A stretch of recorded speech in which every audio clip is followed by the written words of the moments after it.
Welcome to solverfy.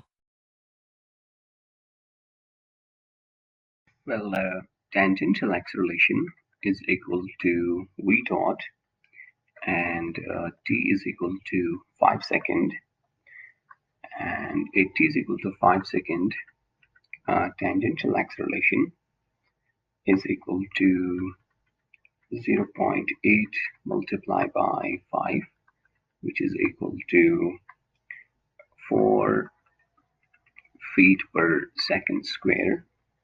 Now, tangential acceleration can be written as dv divided by dt, and this implies that dv is equal to at times dt.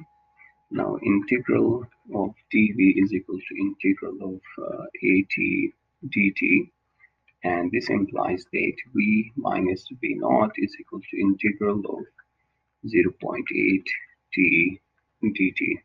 So we have v minus 15 is equal to 0.4 t square, and this implies that v is equal to 0.4 t square plus 15, right?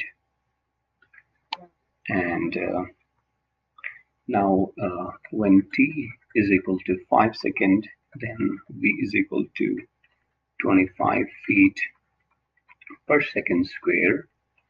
We know that v is equal to rho theta dot, and this implies that theta dot is equal to v divided by rho. So v is 25, well, rho is 100, which is equal to 0.25 radian per second. And normal acceleration is equal to rho times theta dot square, which is equal to 6.25 feet per second square.